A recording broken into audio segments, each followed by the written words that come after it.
Good morning. How are you today? Well, it's a beautiful day out. I'm out early. It's in the 60s.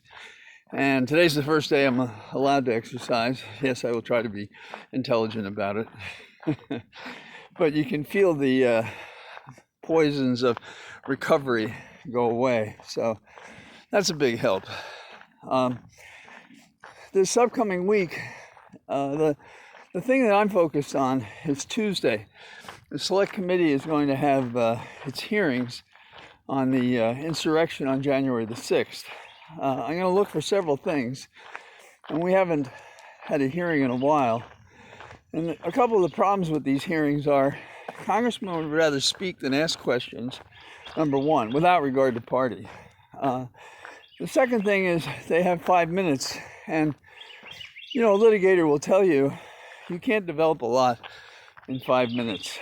If you have some punchy stuff, then, pictures, sounds, things like that, then you can do something with it. So how you ask the question and what you get and whether you advance the discussion remains to be seen. These are not going to be like the Watergate hearings, I'm afraid, but we'll be watching to see how they compare, how much content we get out of the proceeding. The other thing is the way they frame this. We're going to revisit an old issue. It's almost like they took an old standby. What did the police suffer and how did they suffer it? Well, that's not really new. And the new stuff, if you will, should be, as I've said repeatedly, what was going on in the White House. We've now seen articles about it. That would be something new and important, because it's not just the rioters who are the instrument of misconduct, I think, by government and non-government officials. It was also who in the White House did what, who in intelligence and law enforcement failed to do what they should do, in fact, by device, and then who on the aided and abetted the bad guys, the insurrectionists. That's the hearing. Now, you can't do that in one hearing, but you could start and take pieces of that, and that's what we really need if we want to get at the base of it. I'm not upset that we have Democrats dominating it, since the Democrats were innocent, if you will. They played no part in this insurrection.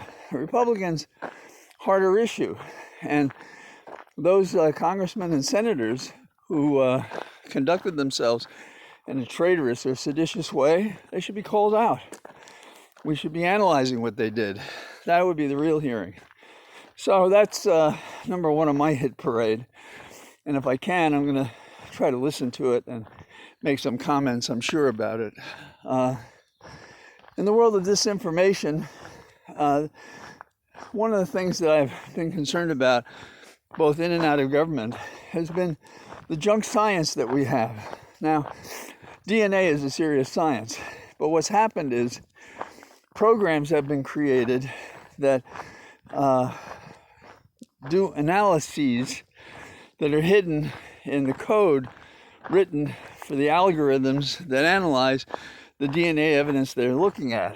Now, this is not a pie in the sky thing. This has happened with more frequency, and there are a couple of things to keep in mind without getting too scientific.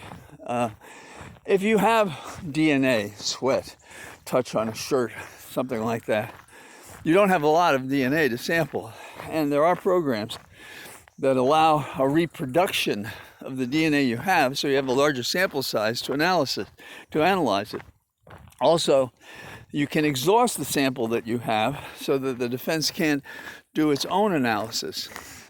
So as many times as people have been cleared or convicted legitimately with DNA, there's room for error here.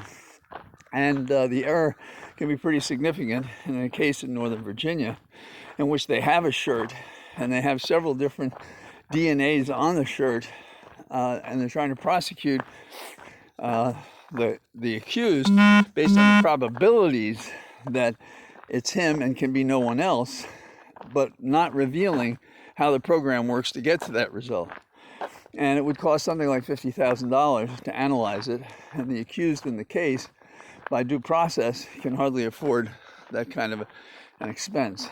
And to give you some example of how this can go wrong, there was a series of tests done with DNA, and it appeared that a woman or women were involved.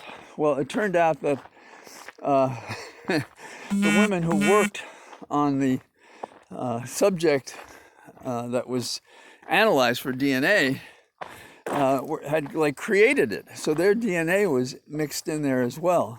So it's sort of like the story about, you know, every dollar bill has some cocaine residue on it, and so analysis of your money for cocaine, not enough for these people to get off on, but enough to be detected by these techniques. So junk science, beware. Not everybody is doing this right.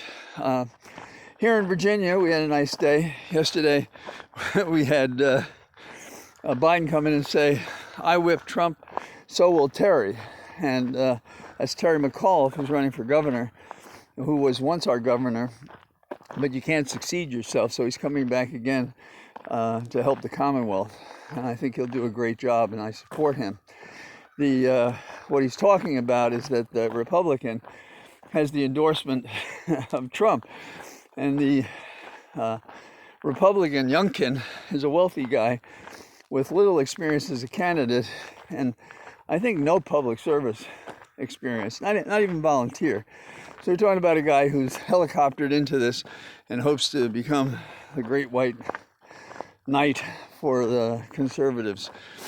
Finally, the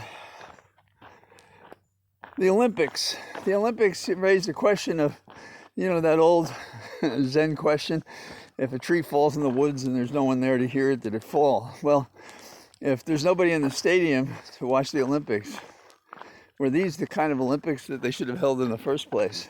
And I think it's 1964 is the last time they had them there in Japan, and I understand the pride of it, but you got to accept reality sometime.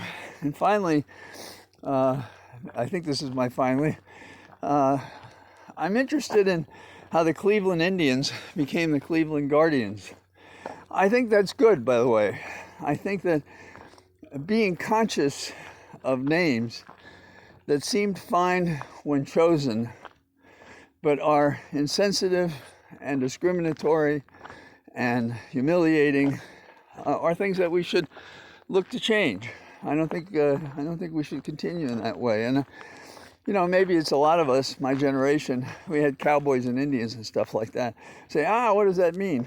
Well, not so much to us, but it means a lot to people who were the subject of wiping out a race, literally, or trying to. And when I ran for Congress many years ago, I met with Native Americans in the area, and they're very sensitive to it, and they have a whole passel of issues that we don't pay attention to. So that's my thinking for today. I'll be back tomorrow. Be well, and I'll talk to you then. Bye-bye.